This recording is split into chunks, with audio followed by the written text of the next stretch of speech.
by popular demand, I'm going to show you the game between Viswanathan Anand and Shakh Mamedyarov. Don't forget to like, comment, share and subscribe. Subscribe button's down there.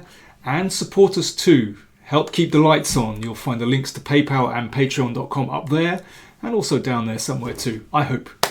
Right, this game, Anand against Mamedyarov.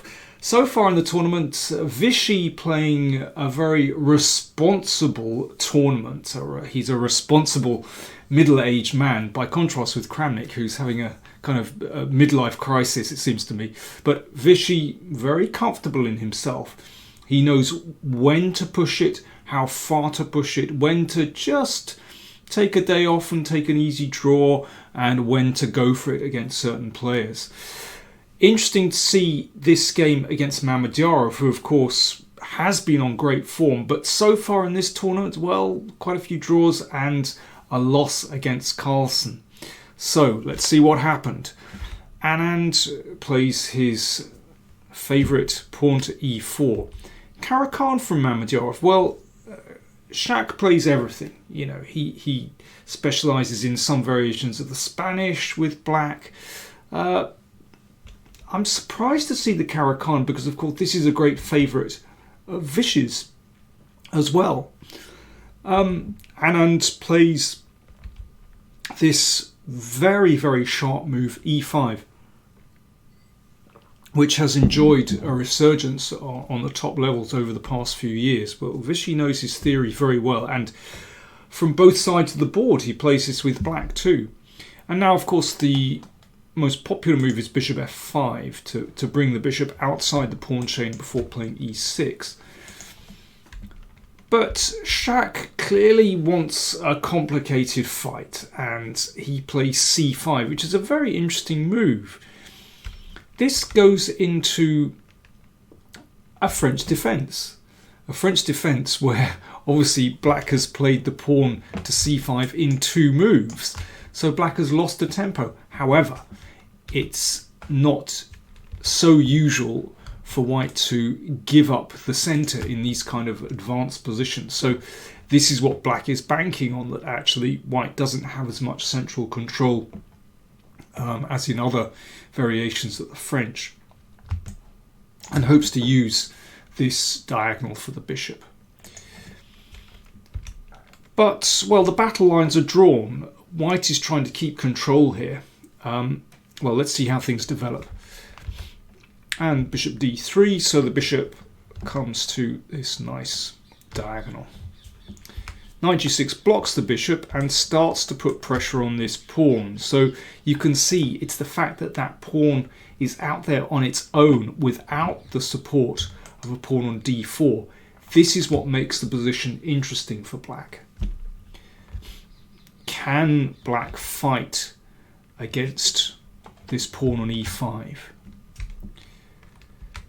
All pretty standard so far.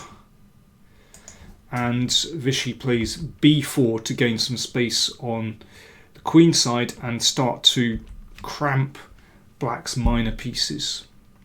And here, it's very interesting, Vishy has actually had this position himself with black. And here Vishy's opponent, Vityugov, played bishop b2. But have a look how Vishy shakes white's control in this position. a5, and here he lashes out with d4, and so he sacrifices a pawn, but that will give him play on the light squares on this diagonal and enables this bishop to come into the game. Let's go back. So Vishy didn't play bishop b2. He played instead bishop takes g6. Well, a highly committal move, and I would say extremely ambitious. Well, both recaptures are possible, but Shakh, after not too long, recaptures with the f-pawn, which is certainly the most dynamic move in the position, opening up the f-file for the rook, and potentially black can also use this g-pawn to force the knight out of the way. So this is one of the problems with playing like this, that actually black has very natural counterplay on the f-file, in combination with that bishop as well, and there's potential to attack that pawn on e5. Now the plus side is that white is going for greater central control. Removing this knight takes a bit of pressure off the pawn on e5 for the moment, at any rate. And now Vichy at some moment wants to try and exchange these dark squared bishops and get more control over these squares. So we'll have a classic good knight against bad bishop position. This is so typical of Vichy. If you look at his games, so often you see that he exchanges off bishops for knights, and often prefers knights over bishops. Now after the game, Vichy thought that a5 was the best move here, and this is actually similar to the strategy that he employed against Vityugov. And here the idea is that white really wants to play b5 and to clamp the queen side with a4, and that shuts in this bishop. The problem is, after b5, here's the trick, that black flicks in a4 first, and that gives black more room for maneuver. You can use the a5 square for, well, many pieces, and means that this pawn is potentially sort of loose. So this exchange might occur. Now if pawn takes pawn, that's very good for black, because that has a beautiful centre. So therefore c7, and this position's about equal, I would say. You can see that this bishop is not locked in. You know, it has potential to come into the game, basically. Of course, white has alternatives there, but that's the rationale behind a5. It does free black's position to some extent on the queen side, and breaks down this pawn duo here. But instead, Mamedyarov played bishop d7, and now Vichy starts to get some kind of control. I think black is still okay here. I mean, one strategy that I think is interesting is to play h6 and to advance on the king side. And here's a very dynamic way of playing the position. After this exchange, white wants to exchange that dangerous bishop. If you recapture with the pawn, I know this looks a bit ugly to give double pawns, but that pawn here controls these squares, so preventing that knight coming here, and opens up the a file as well. And there is some chance later on to perhaps press on the f file. Who knows, this bishop on a good day might even be able to come out to this diagonal. And there's also a chance to use the c file too. I mean, this is just, it's a very double-edged position. But I think it's a dynamic way for black to play. Now, Mamedyarov plays a5. Now, here's the point, that in this position, after b5, a4 is not possible. Let's just show that. Take here, you can take, and because the bishop is on d7, white wins a piece. That's the point. So after b5, which is how Vichy played, Shakh had to put the knight back on e7, and then a4 clamps on the queen side, and you can see this bishop is still shut in. So Vichy has certainly achieved something there from a strategic point of view, but black still has counterplay. You can see there's potential to attack on the c file, maybe via c4 as well. But Vichy has definitely achieved something there. And here Mamedyarov plays knight f5. Rook f4 I still think is very interesting for black, and I think black has decent counterplay there. It's still not certain that white is going to be able to hold this clamp in the middle of the board. But Mamedyarov played knight f5, hitting the rook, and the rook came to d3. And I still think there's potential to counterattack on the king side with g5. I mean, white certainly has a nice clamp here. White has definitely achieved what he wants to achieve, but black has potential on the king side. But this rook does a good job, it has to be said, controlling these squares on the third rank, which makes it harder for black to get going. Mamedyarov played g5, and this looks like a mistake. h3, obviously stopping the pawn advancing here. And now white's threat is to play the queen to d2, attacking the pawn on a5 and the pawn on g5. So Mamedyarov has to slow down for a moment. Protects the pawn here, but he has basically overlooked a tactical shot. Pawn to c4. This is fantastically strong. Obviously, there's a pin on the d file.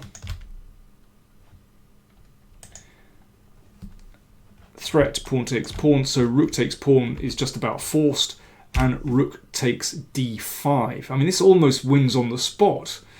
It's so powerful, and you can see that having broken through it makes the bishop look really stupid. Obviously, if pawn takes rook, we'll take that and recapture the rook. Pawn up and a completely winning position. You can see how awful this bishop is when it's shut in by those pawns. So Mamedyarov has to scramble here. The bishop is attacked, so rook f7.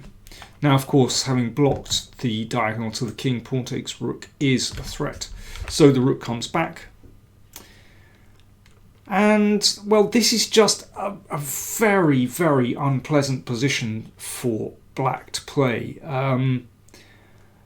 If black tries to stay solid with, say, h6, then let's push the rook out of the way and just queen b3. And you can see that black is just hamstrung here. Bishop is just dreadful. Tied to the defense of this pawn. It doesn't have a bright future. It's pinned at the moment anyway. Maybe this knight can fly into d6. Rook number 2 coming over. I mean, I think objectively this is probably lost for black, actually. Certainly in practical terms. Mamedyarov played g4 very quickly. He's just striking out. But to me, it looks like he's on tilt here, actually. I think he knows he's lost. Knight came back to d2, attacking the rook. Rook moved, and then pawn takes pawn. Thank you very much. That was a pawn in the bag. Knight came back. Knight f3. So Mamedyarov is pinning his hopes on establishing this knight on d5 to shut out white's pieces, but it is a vain hope. Knight d4, and this position is basically gone now. And in a moment, Shakh overlooks another tactic. Knight attacks the rook, and rook takes knight. It's funny that the tactics occur on d5 in this game. I think Mamedyarov missed it twice. I don't think he'll miss it a third time, but he hasn't got a third time in this game. It's gone. He took the rook, and then after queen takes d5 check, he resigned the game. Let's just go on for a moment. Let's say king f8 and rook d1, and this pin is absolutely fatal. If rook f7, then we'll take a rook, and otherwise you can't defend that bishop, and the king is in trouble. And yeah, horrible game from Mamedyarov, who clearly not in form in this tournament. He's now lost 2 games, and he overlooked 2 big tactical shots. But I sense he was frustrated that Vichy managed to get control in this position. But some inaccuracies by Mamedyarov in that game definitely, apart from the huge tactical blunders. So that victory means that Anand is in shared first position after 8 rounds, shared with Magnus Carlsen. Very interesting to see the two of them battle it out for first place. Vishy has won Vaikonce on 5 occasions previously. Can he do it again? We'll have to find out. He's playing very, very impressively at the moment. As I said, with great economy of effort, typical for Vishy. He is 49 years old. Let's see if he can last out to the end of the tournament and win it. Thanks for watching.